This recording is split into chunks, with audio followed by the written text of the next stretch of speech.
जय श्री कृष्ण मित्रों, हमारी इस YouTube चैनल में आपका स्वागत है। इस चैनल के माध्यम से हम श्रीमद् भागवतम के सभी श्लोकों को समझेंगे। तो चलिए वीडियो को प्रारंभ करें। जय श्री कृष्ण। आज हम श्रीमद् भागवतम के प्रथम स्कंद के दूसरे पाठ के 12वें श्लोक को समझेंगे, जो इस प्रकार है। तच्छ्रद्दधाना मुन्यो ज्ञान वैराग्य युक्तया पश्यन्त्यात्मनि चात्मानं भक्त्या श्रुतगृहीत्या। अब हम इस श्लोक का अनुवाद समझेंगे, जो इस प्रकार होता है। ज्ञान तथा वैराग्य से समन्वित गंभीर जिज्ञासु या मुनि वेदांत श्रुति के श्रवण से ग्रहण की हुई भक्ति द्वारा परम सत्य की अनुभूति करता है।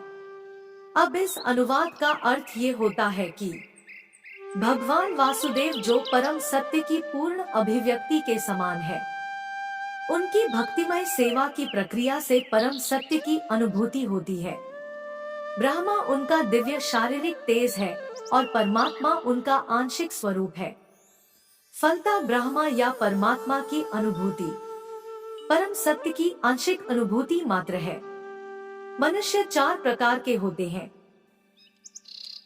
कर्मी, ज्ञानी, योगी तथा भक्तगण। कर्मी भौतिकतावादी होते हैं, किंतु शेष 3 अध्यात्मवादी होते हैं। भक्त प्रथम श्रेणी के अध्यात्मवादी होते हैं, जिन्होंने परम पुरुष का साक्षात्कार कर लिया है। दूसरी श्रेणी में वे अध्यात्मवादी आते हैं, जिन्होंने परम पुरुष के पूर्ण अंश का आंशिक साक्षात्कार किया है। और तीसरी श्रेणी में वे आते हैं, जिन्हें परम पुरुष की दिव्य झांकी का आभास मात्र होता है। जैसा कि भगवद गीता तथा अन्य वैदिक ग्रंथों में कहा गया है, परम पुरुष का साक्षात्कार भक्तिमय सेवा द्वारा किया जाता है, जिसके पीछे पूर्ण ज्ञान तथा भौतिक संगति से वैराग्य सन्निहित रहते हैं। हम पहले ही बता चुके हैं कि भक्तिमय सेवा के बाद ज्ञान तथा भौतिक संगति से वैराग्य आते हैं। चूँकि ब्रह्मा तथा परमात्मा की अनुभूति उन परम सत्य की अपूर्ण अनुभूतियां है, अतः ब्रह्मा तथा परमात्मा को प्राप्त करने के साधन अर्थात ज्ञान तथा योग मार्ग भी परम सत्य की अनुभूति के अपूर्ण साधन है।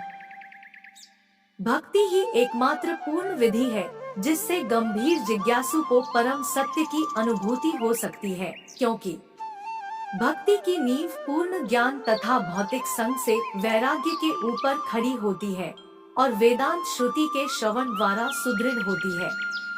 अतः ऐसा नहीं है कि भक्ति अल्पज्ञ अध्यात्मवादियों के निमित्त होती है। भक्तों की 3 श्रेणियां हैं: प्रथम, द्वितीय तथा तृतीय।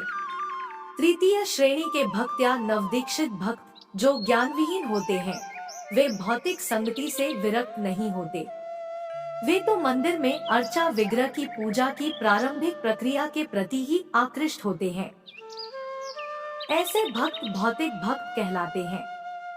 ऐसे भक्त आध्यात्मिक लाभ की अपेक्षा भौतिक लाभ के प्रति अधिक आसक्त रहते हैं। अतः मनुष्य को इस भौतिक भक्ति से उन्नति करके भक्ति की द्वितीय अवस्था प्राप्त करनी होती है।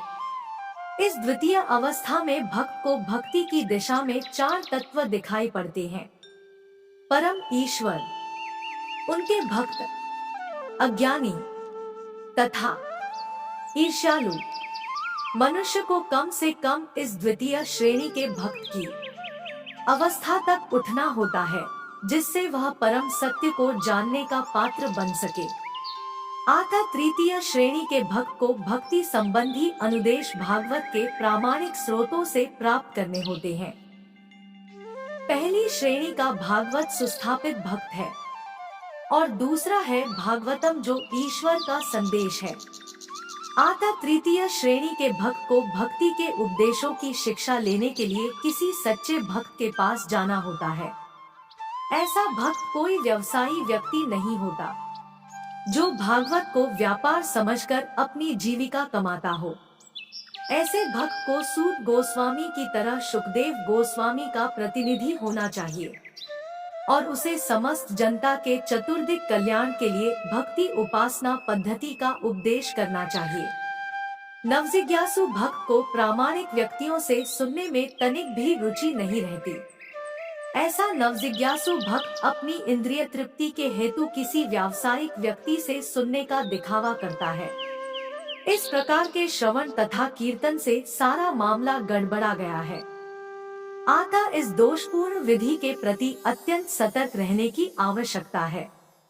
भगवद गीता या श्रीमद् भागवत में निहित भगवान के दिव्य संदेश निस्संदेह दिव्य विषय हैं, किंतु ऐसा होते हुए भी उन्हें किसी व्यावसायिक व्यक्ति से ग्रहण नहीं करना चाहिए, क्योंकि वह उन्हें उसी प्रकार दूषित कर देता है जिस प्रकार सर्प अपनी जीभ के स्पर्श मात्र से दूध को विषाक्त कर देता है।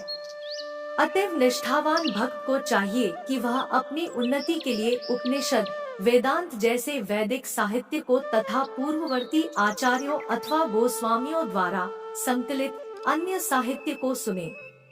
ऐसे साहित्य का श्रवण किए बिना मनुष्य सच्ची उन्नति नहीं कर सकता। बिना श्रवण किए तथा आदेशों का पालन किए बिना भक्ति का प्रदर्शन निरर्थक है और यह भक्ति के पथ में अवरोध जैसा है। अतएव जब तक श्रुति, स्मृति, पुराण या पंचरात्र प्रमाणों जैसे सिद्धांतों पर भक्ति स्थापित न हो, तब तक भक्ति के ऐसे प्रदर्शन को तत्काल त्याज्य समझना चाहिए। किसी अंधीकृत भक्त को कभी भी शुद्ध भक्त की मान्यता नहीं दी जानी चाहिए। वैदिक साहित्य से ऐसे संदेशों को आत्मसात करके अपने भीतर अंतर्यामी परमात्मा को निरंतर देखा जा सकता है। यह समाधि कहलाती है। यहाँ 12वां श्लोक संपन्न हुआ है। आज का ये हमारा वीडियो संपन्न हुआ। अगर आपको हमारा ये वीडियो पसंद आया हो तो वीडियो को लाइक और चैनल को सब्सक्राइब करना बिल्कुल भी ना भूलें और इस वीडियो को ज्यादा से ज्यादा शेयर करके इस दिव्य ज्ञान को सभी लोगों तक पहुंचाने में हमारी सहायता करें। अब हम अगले वीडियो में बाकी के श्लोकों को समझेंगे। जय श्री कृष्ण मित्रों।